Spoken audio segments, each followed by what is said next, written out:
Time for another Tacky Talk with State Representative Tacky Chan of Quincy. Tacky, happy February. Happy February. Happy Groundhog's Day. That's right. A little fur ball saw his shadow, so more winter on the way. Well, we could run the show in continuous loop for 5 minutes, and we do 5 minutes of show and run continuous loop for the next 55 and see what happens. Everybody will think they're watching Bill Murray. Exactly. Although there's some sad news. Mel the groundhog actually passed away on Sunday. Oh, they had to have a replacement groundhog? I didn't know that. Yeah, I think they have to have a backup groundhog someplace. They only live about 3 or 4 years or so. So, but I mean, it's unfortunately the most recent ambassador of deciding whether spring is early had passed on Sunday prior to the big moment. Oh, well, I think we're pretty much guaranteed more winter regardless. How did you weather the blizzard? There was a bit of wind off the water, so it had some odd snow banking at the front of the house. So it was actually a kind of interesting snow. The back of the house did receive snow, but not nearly as much as the front of the house as the wind blew it over. A couple, about 2.5 plus hours of digging myself out. Thankfully, it was very light, very, very light snow. I'm very thankful for that. And I hope everyone else was able to weather the storm well.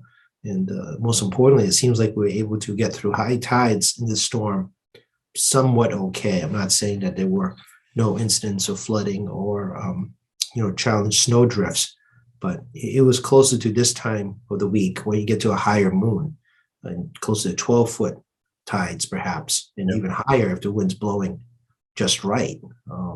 It could have been much more disastrous. So, very thankful that the city was extremely prepared, the state was extremely prepared. And I'm sure people are unhappy because the first major snowstorm results in some roads and sidewalks not quite done correctly, because it seems like every time there's a first storm, the first one's always the roughest on DPW. It seems like every year is the same way. But overall, I think it was a pretty well done job. And the storm that lasted slightly longer than we thought it would. I thought it came in a little later than we thought, and lasted a little longer than we thought. Yeah, and pretty amazing though that after 30 inches of snow here in Quincy, pretty much 2 days later, and things are running again back to almost normal. Yeah, streets are a little bit tighter because snow, and peeking around snowbanks to drive is a little tough. Actually, to get out for a short period yesterday. But yeah, no, things are up and running again, and we're going to face another melting this weekend. So remember to please clear the drains around your house to get the water down. If it gets to a heavy rain, that snow becomes slush, that becomes water that could go into your home. So please do look around the drains near your property and clear those areas out. Yep, and fire department requests if there's a fire hydrant near your property, try and dig that out as well. It might end up helping you. Hope God forbid. Oh, absolutely. Some fire hydrants do have that 5-foot long wire pole above it. So despite the size of the snow, you should be able to identify and locate that. And you don't try to clear as much of that out as possible for fire department. God forbid you actually need to get to that hydrant. Yep, absolutely. And also, it is now the year of the tiger. So happy Lunar New Year. Thank you. Happy New Year to everyone. So suddenly, so wish you all a fortune and happiness and good health. And the year of the tiger, I'm the year of the ox, which was the prior year. And thankfully, the year of the ox is now moving on very slowly and dinged up. But the ox does move on. And now with the year, I believe, is it the water tiger? I'm trying to remember which element it is. But, it's a year, again, expressing some degree of caution. But again, it's stressing another year, good chance to renew your social bonds. Tiger years tend to be very passionate, very fierce, very outgoing, very enthusiastic. This coming year, is a bit more tempered. At least to start, yeah, we'll have to see how it ends. The actual celebration by Quincy Asian Resources, as you well know, is going virtual because of the pandemic. It is February the 20th at noontime, and you can watch it here on QATV, of course, through Corey's various social media channels as well. Absolutely. It's a good way of supporting the agency. And again, the agency had to pivot very quickly, just like last time out, where there was hope that we could run an in-person event, and they had to pivot quickly. As the economy was basically running through its second phase of a rough patch. The last event was in 2020. Actually, I couldn't go to the 2020 New Year's because I actually had a fever, believe it or not. So that kept me from really making a strong appearance there. And but yeah, we lost an August Moon Festival in 2020. And we did a virtual 21 Lunar Festival, and then we had a very scaled back August Moon, in 2021. So we'll see what 2022 gives. Every time you think we make the turn, something else seems to happen. It's true. We haven't really talked a lot about, I mean, typically North Quincy High School will be full of 10,000 people for Lunar New Year celebration. And that has a significant monetary economic impact on the community, I'm sure. Oh, absolutely. The festivals, provide a chance for vendors and not-for-profit organizations to showcase and promote themselves. Obviously, the agency makes money on these events to fund its finances. One of the nice things about these events is that since it's unrestricted income, unlike grant programs that had to use for certain programs, it helps keeps the lights on, right? This is the stuff that keeps the lights on, the rent paid, because the grants don't pay your entire rent. So, these events are very important. And again, I remind folks they have a couple of pennies to spare. Find a local charity that you support and care about, especially if it's in the region here close to home, because they have not been able to have conventional fundraisers for the past year and a half, 2 years now. Actually, it is almost 2 years now. And they're all kind of struggling because even though unemployment rate has dipped below, I think we're down below. So last time I talked, I had 5.2. I think we're down another 1.1, so under 4%. We still have a lot of folks that are in need despite the low unemployment rate. Food security is extremely high still in terms of food insecurity is still extremely high. And heating costs have gone up because of fuel prices, as we all felt. Everybody's felt the same thing. And incomes have gone up, but it hasn't kept pace with the price of inflation and energy. Yes, no question. And there's also the whole, social aspects of not being able to connect with your friends and neighbors at events like Lunar New Year. And, I'm sure that has an impact too. Well, it's referred to as the shared experience, right? Yeah. The ability for people to share together an experience is why movie theaters have always survived home entertainment. Remember the story of the VHS was going to kill the movie theaters? It hasn't happened. It's not just because the big screens and the movie theaters have pivoted towards more luxurious or higher amenities, depending how you want to put it. But also it's the shared experience. Same thing with sporting events, it's a shared experience. Whether it be collegiate, high school, little league, or pro teams is a shared experience. And same thing with festivals. It's a shared experience to your family, shared experience to your friends, and to also celebrate together in a forum that makes you part of the larger community. Right. Yeah. A virtual experience is a solitary experience. It gets the job done, for practical speaking, but certainly it doesn't fulfill that need of human interaction. Yeah. And Lunar New Year is actually a big economic part of the different Asian communities that actually practice Lunar New Year. Lunar New Year is mostly Chinese, Koreans, Japanese, Vietnamese, and a few others. Some other ethnic groups from Asia celebrate different holidays. For example, Cambodians do look at the Lunar New Year. Their big religious New Year holiday is in April, rotating around the life, death, and enlightenment of the Buddha. So again, I wish my folks, Asian folks are all different, and that includes how we celebrate our New Year's, revolving on different calendars based on what kind of culture and religion you're from. And things I've learned over the years, right? Everyone has a different way of going about what they consider to be the start of a year. So yeah, the Lunar New Year's, is practiced probably by over like 1.5 billion people. But again, there's so many other ethnic groups in Asia that they have, different celebration periods regarding when the year starts. Yeah, well, I think people forget sometimes Asia is a continent. It's not a country. It's an entire continent. So, yeah. Yeah, people forget that it is a continent. Composed of almost 50 major ethnic groups and languages, and almost all the major religions have some place in somewhere in Asia. But also there's probably 50 to 100 plus other religions out there that you never heard of or know about. Right, exactly. Yeah. So I mean, you could spend an entire lifetime, and people do, studying it, studying the history and the culture. No, absolutely. And, COVID continues to have a huge impact there. A lot of people like to travel for a Lunar New Year period sometime in the zone to visit family. Obviously, domestically, you try to get, to visit people in your communities, but also, outside of state. A lot of people like to travel in and out of different Asian countries to see family and friends, and also see celebrations in other parts of the world. Everywhere celebrates Lunar New Year slightly differently. For example, one year, many moons ago, we actually went to Toronto for Lunar New Year. We did like the long weekend to do that. And, Canada has a very large Chinese population, particularly in the Toronto region. And it was interesting seeing how it's done there, particularly such a big geographic zone. It's not like a condensed city. It's just such a big place. And, they have their own Chinatown and their own local organizations. And I got a chance to visit some of the malls and some of the, equivalent of what Corey does on a entertainment. So it was actually interesting. But I've never experienced one in Hong Kong or any time over there. February is kind of a tough month to get out, besides being expensive, because obviously it's a high demand period.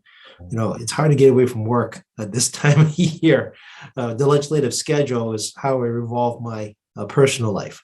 And I think people sometimes don't recognize that my life really runs the legislative schedule. So for me to take any significant period of time off is actually a little bit tricky. Mm-hmm, sure. I guess we should talk about shop, Tacky, seeing as you brought it up. What's going on Beacon Hill these days? Well, today being Groundhog's Day, today is the final day for all joint committees to report bills out of committee. So right now they're preparing their paperwork as we speak, and issuing email polls or some form of executive session via Zoom to vote on bills out of committee. So the bill has several options. So you can vote it favorable, pretty obvious. You can vote on not to pass, also pretty obvious. And then there's two other procedural issues that you can move on. One is to put an extension order for a date in the future to report out, meaning that the bill is going to need approval by both House and Senate for a future date of report. There's also a study order, which people tend to mistake as a def no. On not to pass is the def no. The study order puts bills for further investigation by the committee. I kind of refer to it as kind of a suspended situation that the committee, if so desires, can pull a bill out of study orders. It requires both the House and Senate chair to approve that, as well as the Rules Committee chairs, as well as having both branches agree to redirect the bill to the committee of origin or to another committee. So that's a study order. And then if you fail to report bills to one of those four categories, it becomes automatically on not to pass to the clerk's office. Yeah. But until the clerk reads the order onto the floor, in a formal, informal session, it hasn't happened yet. So, my reports are filed, but until the clerk reads them into the record, informal or formal session, it hasn't officially happened. So some folks are probably like, oh, why it's got to be up to the website right away. Well, it's not up to the website till the order's read. So it's going to take generally several sessions, generally through informal sessions, to have the clerk read it. And normally what they like to do is they like to do it in bulk, meaning they don't read each individual bill. They bulk the bills and just read the bill numbers and try to do a one sweep of favorables and one. Well, study order doesn't have the read order numbers. You just say it's a study order, but okay. You got 28, or is it 30? I think 31 joint committees, all trying to get their bills out. So there's about 4,400 some odd bills. Wow. That are being reported out today. Okay, so yeah, in the interests of time, I can see where you'd want to consolidate as much as possible. Yeah, even with electronic filing, the clerk actually has to still confirm, because of nature today regarding the fact that we really can't do paperwork in a conventional manner. We still have to do confirmation of the chair and committee votes and confirmation of the chair and committee action. So we actually have to do follow-up emails with the reports filed electronically to also reaffirm the committee's report. So normally, I would be signing off a whole lot of paper. You get a small pile of paper to put my signature on. But things are as they are. We ourselves have to pivot. So, people think the electronic age makes things so much easier. Well, it does and does not. we're discussing that this week at staff, how it is easier and not easier at the same time. Sure. Yeah, no, I get it. Where is the debate or discussion right now surrounding early voting, mail-in voting? There seems to be some disagreements on Beacon Hill about that. Well, it's gone to a conference committee right now. It's actually part of a larger package relative to COVID assistance regarding testing and masks for schools. The Senate added another $20 million to that for community health centers and some other folks. So they're spending a bit more in the Senate than we plan to in the House, and also includes the primary days on that. Oh, I actually got my bills confused. Sorry. That includes the primary day. One reason I'm very obsessed with that bill is the primary day. We haven't approved the primary day yet. But in terms of early voting, voting expansion, both House and Senate have a bit of a disagreement on that. But both of them actually do have some similarities as well, including extending time for voter registration, continuation of early voting. That can, people can vote. People have been practicing voting on City Hall, other designated locations. If you want to vote in person, ballots. Will be some permanency to mail-in ballots. I'm not sure how permanent. I don't know if it's going to be another time frame of expiration or we're going to make this like a permanent feature. I think that's going to be a big part of the debate regarding the conference committee. And the idea of early voting, same day voter registration voting, is somewhat of a disagreement between the branches yet again. The concept of early voting has created the need or policy discussion change. So when we talk about this idea of voting and registering at the same day, it was generally one day of election in November, and one day in November. Now we're allowing up to 10 days prior to the day of election for early voting, which means it's no longer one day. Right. Okay. So how do you feel about that? Well, it's really about an infrastructure issue. I think people tend to forget what idea sounds good in the surface. If you ever been a poll worker, a clerk, or visit a poll and you spend half a second looking around the room, it's an additional work for that person. So most of us who vote, in person have the experience of providing your name and your address, and it takes some time to scroll through the big book and check you off. Well, you add in voter registration, if it's a card-based voter registration, meaning you have to do it in writing, you have to now create a provincial ballot because they need a confirmation of identity and whether or not you have voted someplace else as a registered voter and things like that. Right. There's the argument it's all electronic now, which is true. You can actually vote electronically. I'm sorry, not vote, register electronically, which we approved, I believe, 7 years ago now. It took about a year for technology to come up. And but again, while Quincy does have a strong internet backbone, not every city and town does. I mean, some parts of Boston, for example, doesn't have great internet backbone. Right. Still. The Cape, as I experienced through Zoom calls with my colleague Sue Moran from Barnstable, was very weak internet sometimes, very weak as we discovered on our audio calls on internet, as well as parts of Western Mass. Plus, you need additional manpower. And in the case of multilingual cities like Quincy, especially Chinese speaking population here, you actually have to go through the processes of explaining what's going on. People have this idea, you shove it in people's faces and there you go, you're all set. People look at the form and want to know why, they have to pick a party affiliation, for example. Do they have to pick a party affiliation? Why do I need to give you all this information about my home address? Yeah. Am I, what are the three basic checkboxes? Right? Resident age 18 above, U.S. citizen, and you have to prove or demonstrate residency of the place you are. Generally, that's done at City Hall. You don't actually have to produce documentation at time of registration. That's done on the other end. Right. They do the cross references and check the central voter database. So, you have that additional layer of work, which the clerk said no one's been able to explain how that would indeed work. And, as I've said more than once to folks, the challenge of finding translators at a polling place is extremely difficult. I'm sure you can talk to Nikki about it. They only concentrate trying to find translators at locations of higher density Asian voters. Yep. But we're all over the city, and not just because you're don't live in a high concentration area, it doesn't mean you speak English as a first language. I mean, right. I remember going to Lincoln Hancock when he was very busy. A lot of non-English speaking Chinese were there. And it was extremely challenging for the poll workers to try to move people along as they're having linguistic challenges on on getting people signed in to vote. You throw in a voter registration component, and even if it's on a computer, someone's have to walk them through everything. And It's very getting time people, consuming. Yeah. yeah, and getting people to work that one day. I mean, Right. how many people are listening to call is going to take a day off? Actually, more than one day off. You actually have to take a day off, another day off to do training. And you get slightly better than minimum wage, but if people are willing to take days off, Yeah. It's asking a lot. You're right, of the poll workers. Yeah, it is. it is. I mean, and like I said, if you have look around the poll workers of Quincy and all that, I mean, you know what I'm talking about.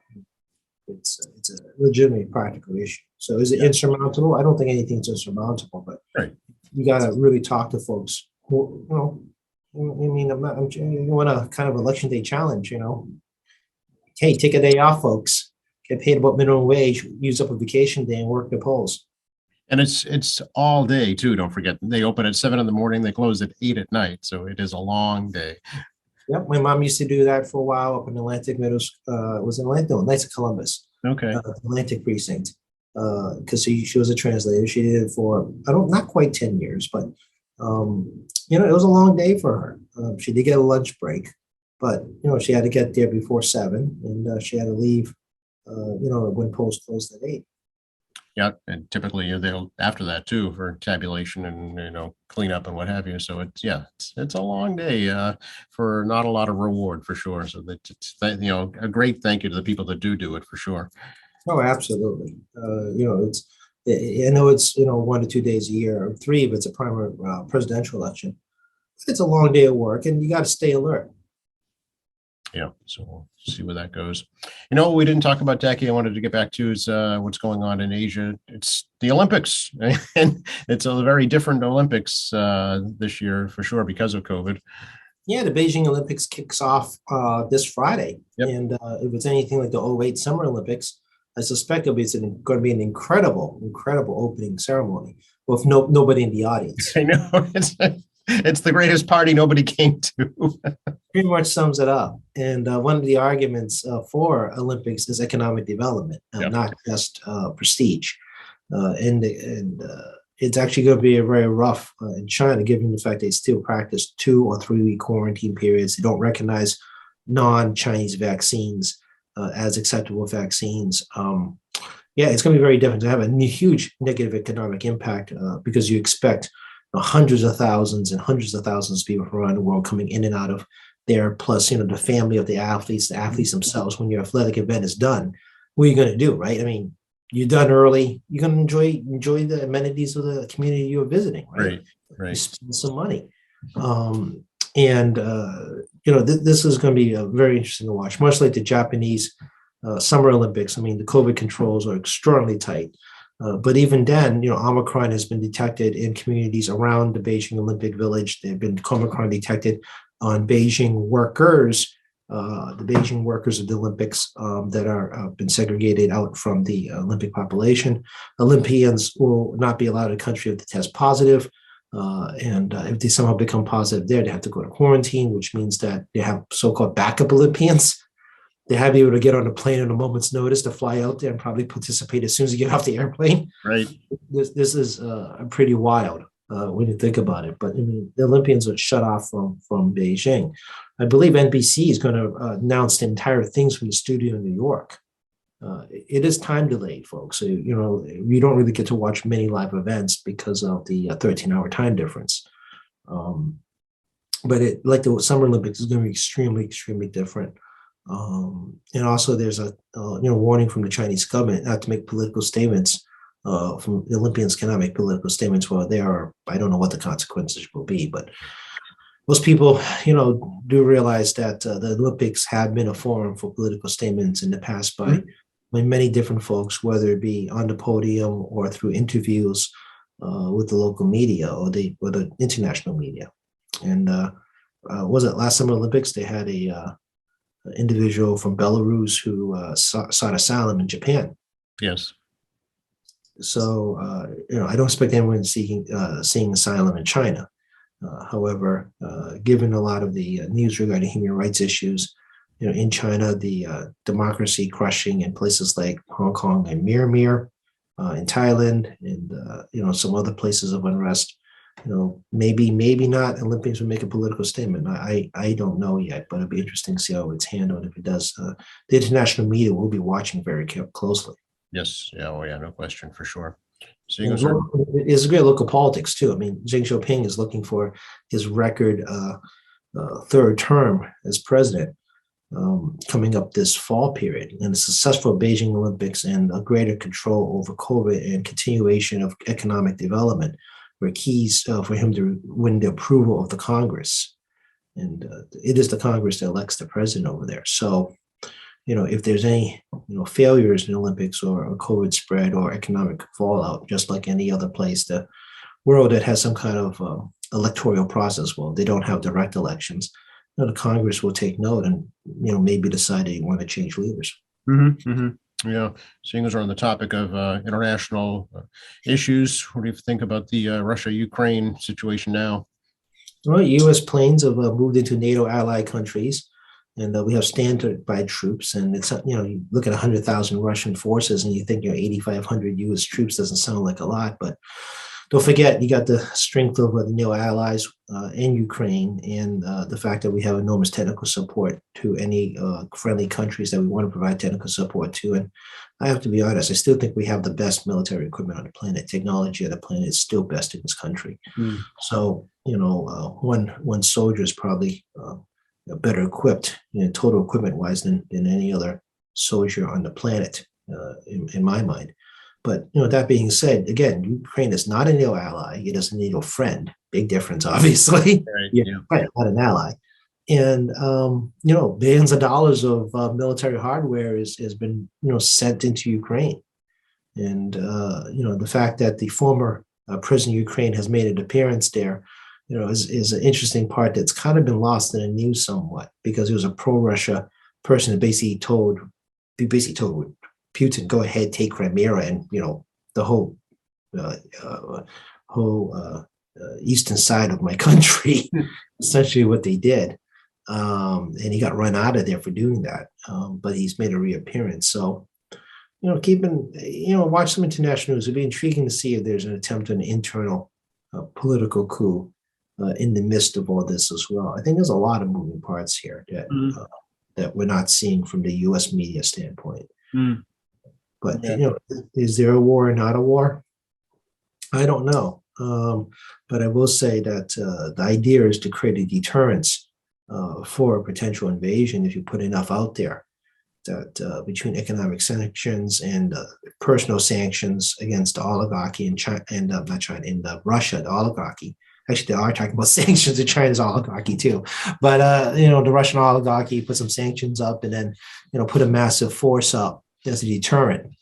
Maybe there'll be enough to restart, diplomatic conversations, which is right now, Russia's biggest demand is that any former, basically former Eastern Bloc countries cannot be part of NATO, of which Ukraine is the first one they're attempting to do that with. And of course, Belarus is just north of Ukraine, if you look at the map. So, that's a clear, they're a very friendly Russian ally. So, it's also an interesting staging location. If Belarus gets into it, there could be open war against a country that's also in turmoil between COVID and a large amount of political unrest. People have followed Belarus for last year. There's been hundreds and hundreds of thousands of people protesting that president. Hundreds of people have died under that president's hands. I'm going to mispronounce his name because I can visualize, but I can't enunciate it. But so. It could result in a large-scale conflict with a smaller nation north of Ukraine. But it could potentially have a ripple effect. I'm not saying it's going to happen, but unlike other military situations the U.S. have been, this is in the European theater essentially. So it's not just us. Right. It's only 95% U.S. forces, 5% our allies, because frankly we are like ginormous militarily compared to everybody else. We're like huge. All our allies, but this is a little bit different. It's a European theater, which means European countries all want stability in the region, and it won't be just the U.S. Going in there to try to find a peaceful solution. And at the same time, we have, North Korea acting up again. Yeah, it's demonstration they can potentially hit Guam with their missiles. It's still a little unclear exactly what a nuclear program is, although people are thoroughly convinced that they do have some degree of nuclear capacity, whether it's ballistic capacity versus just dropping bombs on people. We're not clear. They don't exactly have the best air force. They're using a lot of antiquated stuff. But if you're really just out to bomb South Korea and Japan, you're not going that far in a map Right. with planes. So, by the time you know they're up there, you got to scramble quickly. And, it's a sphere of influence that involves China, Russia, Japan, South Korea, and of course, the United States. But it's really in, sphere of influence of three major powers. And anything they do, has a potential fallout with one of their neighbors. So, if they set off a nuclear device, it does have impact in China. The radioactive waste will go into the oceans and the air in the geographic zone. So, I mean, it's a little more complicated than just, hey, we're going to blow someone up and walk away. I mean, your biggest financial supporter is sitting next door looking at you like, you better not set up nukes because we'll come in and step on you. But again, it's interesting saber rattling. Historically, North Korea has always threatened military action in exchange for economic and resource assistance, largely in the form of fuel and food. They don't have a lot of fuel options in North Korea. And they have one of the poorer areas regarding agricultural development. They don't have a great economy on top of that, the way it's set up. So historically speaking, they stop threatening and hope that people give them food and fuel. A lot going on, a lot on the president's plate right now, for sure. Oh, yes. And there's still Mir out there, which has killed up to perhaps 1,500 or more people. And that military coup that's gone on for the past 6 or 7 months now. And the ASEAN countries, you know what ASEAN is? It's a bunch of Southeast Asian nations that have a sort of a interesting trading bloc and some freedom of travel movements in that area. And the Mir is one of their representatives, one of the participating countries. And the other neighbors in Thailand and Cambodia and Vietnam and Singapore and Indonesia, Philippines and Malaysia, ain't that thrilled about the current situation, instability in that area. And it's inside the Chinese sphere of influence. The Chinese government has expressed minimal interest in trying to settle things over there. And that, U.S., Australia, the European Union don't have a strong sphere of influence other than doing more sanctions. So, that one is still floating out there as a UN crisis, as well as, not too much further away across another country. Afghanistan is also delving into a humanitarian crisis as well. So there's a lot going on in the world. And, the president in the U.S. does have a strategic interest in those regions, largely because of trade. Those seaports in the waterways around Southeast Asia, I believe like 40% of what trade travels through that region. Well, that actually impacts us as well. So, we do have economic interests in a stable area and free travel for all trade in the area. And of course, China is fighting with the U.S. and ASEAN and Japan and everybody else regarding how far a sphere of water influence they have. right. Although half the joke is that it's tragic at the same time, is that climate change may resolve some of this force in a very tragic way for all of us, because obviously climate change is rising tides and that hurts all of us. But at the same time, those artificial islands that China puts up, as you read about it in the news, is actually going underwater. Don't mess with Mother Nature. Yeah, it's ruining all of us, but it's clobbering those artificial islands first. Yeah. So, and of course, we had that massive volcanic eruption. This to Tonga, a country none of us knew existed. Right. A volcano went off the shores and caused a tsunami, and they're still having massive damage and humanitarian aid problems there too. Okay, so lots of balls in the air. Yeah. Bringing it back home, I read an interesting article recently, actually, in Commonwealth Magazine about the power grid here in New England and how it's very tenuous, particularly because of the lack of natural gas and the high dependence of natural gas here in this region, especially here in the winter months. So the talk is that yes, renewable energy is the future, but it's going to take a while. And in the meantime, we need to boost up the existing infrastructure. Yes, this is not new news. As we migrated from coal and oil as electrical supplier, and we're still migrating away from oil as a fuel source for home heating. I mean, I think you heard the clanging in my house this past summertime, where we actually have converted natural gas from heating oil here. And all new construction does not use heating oil. All new construction is natural gas. Right. So economic development, natural gas is directly related. I remember talking to Nam Pham, who worked in the governor's economic development office, and about what's going on in Western Mass. He says it's hard to do economic development when they have no natural gas. Mm-hmm. And it's fuel for cooking, home heating, and it's a relatively stable energy source because as long as the pipeline runs, you have electricity. So a place like Western Mass, for example, has huge storage tanks. The reason I know this is because I did some rate cases in the AG's office when I used to work there, and I had to do the Berkshire Gas storage tank review. Yeah, things people don't realize what we do in the AG's office, whether or not they intentionally or unintentionally overbought gas to sell at a later point, things that the AG tries to keep an eye on. So, but nowadays, due to the desire for economic development, those gas reserves are not as full as they used to be. Right. Winter months, and that's challenging. And Massachusetts is a home heating state first. So when it comes to electricity or heat is the priority in the wintertime, and we're forced to do spot buying in the open market for electrical suppliers, whether in or out of state, whether they're spooling up, dirtier sources or even renewable power that has access to us.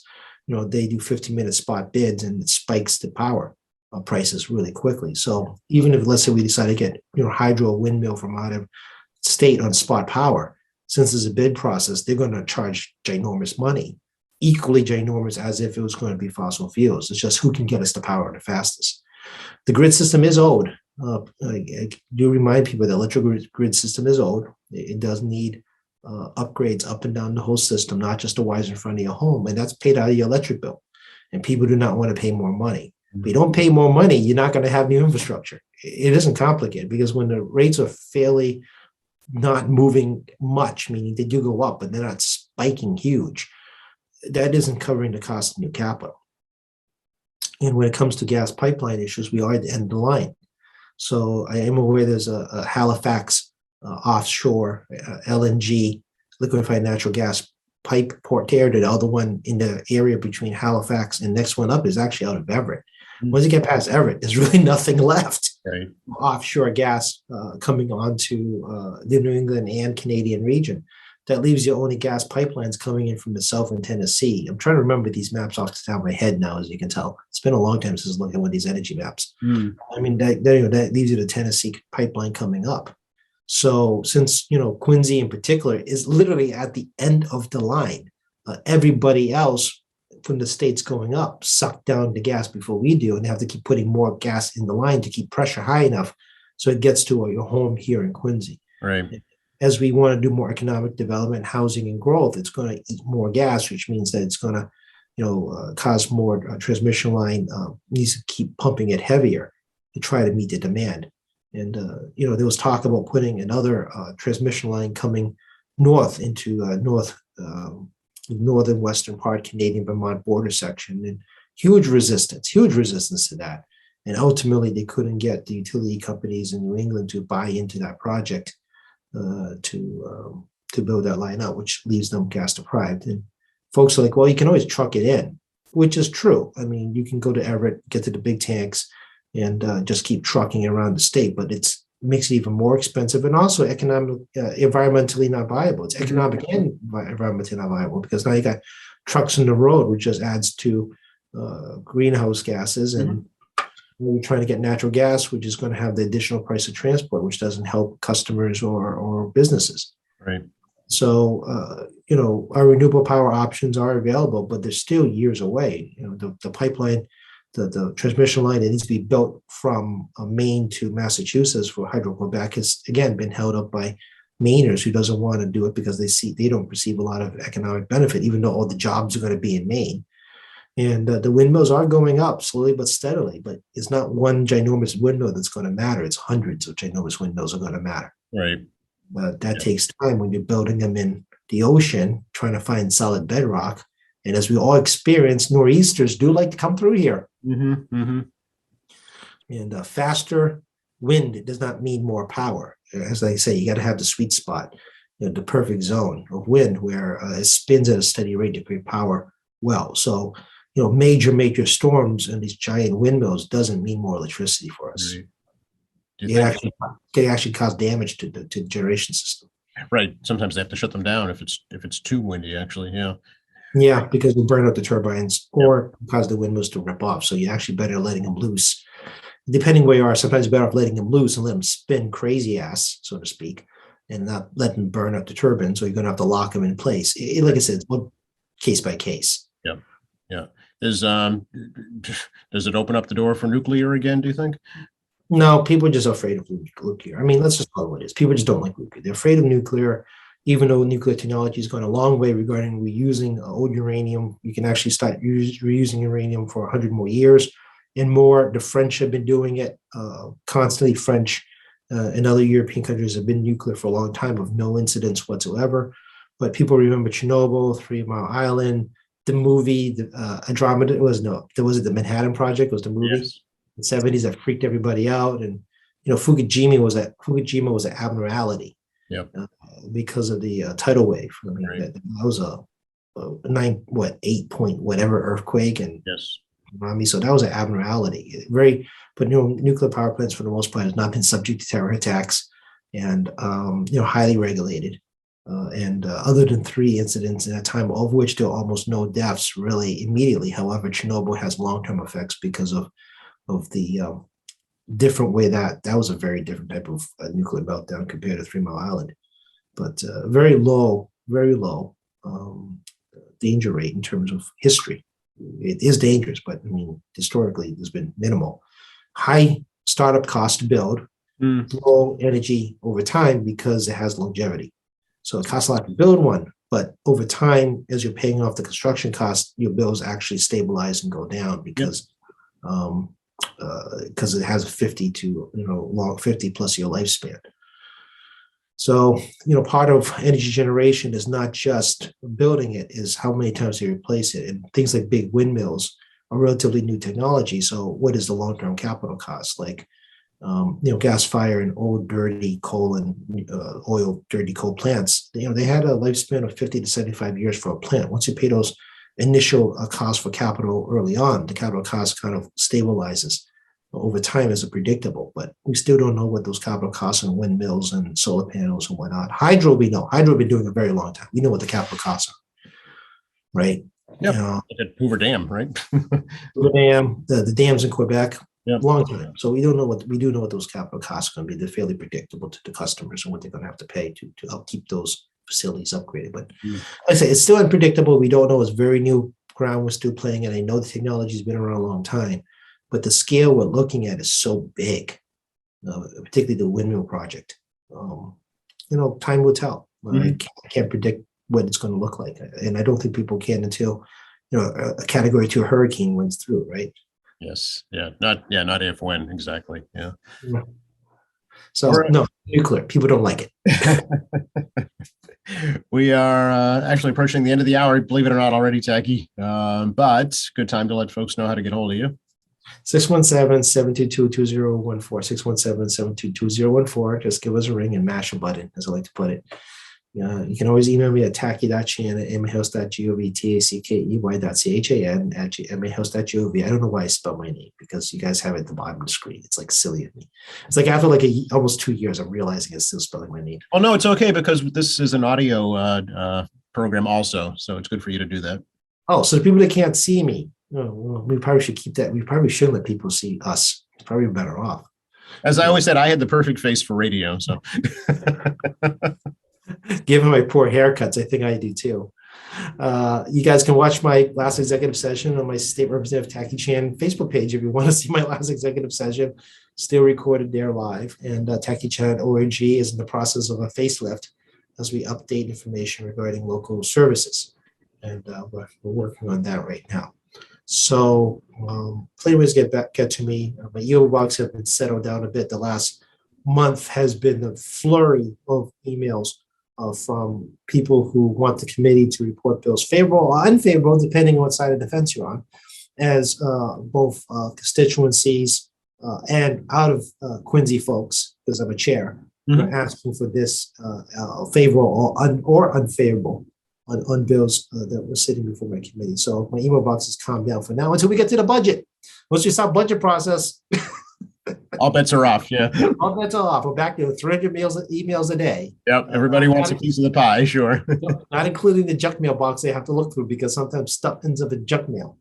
So actually, there's a funny one here too. They decided to, well, actually, the last couple of years now, they've used email systems to do our scheduling for Ways and Means chairs, and ended up in junk mail. Oh, really? Oops. Yes. So thankfully, I do look at my junk mail every 2 to 3 days, just to scan through, make sure we didn't miss anything. I was scanning through, I was like, request for a setting meeting with Ways and Means chair on the budget. I'm like, how did this end up in junk mail? That's kind of important. Yeah. Yeah, it's kind of important. So, folks, remember to look at your junk mail. You may find something very, very important in there. Sounds good. All right, Tacky, thanks a lot. Any public appearances that folks can see you at in the near future? No, actually, my schedule is actually all Zoom based. I mean, like yesterday, I did a speaking engagement with Braintree High School students as part of the New Year. I know it's not in Quincy, folks, but I do take requests from anybody and try to be helpful. And I was actually on NPR for a little bit yesterday, talking about Lunar New Year, and we just before we started today, we got a request from City Line to talk about Lunar New Year and Asian issues. Whether or not we can make that City Line interview happen, I don't know yet. I'm still trying to figure it out. But maybe you see me someplace else besides being here on a flat screen. All right. Well, just remember, we had you first. Absolutely, Joe. Absolutely. Check in with you next week. Thanks, Tacky.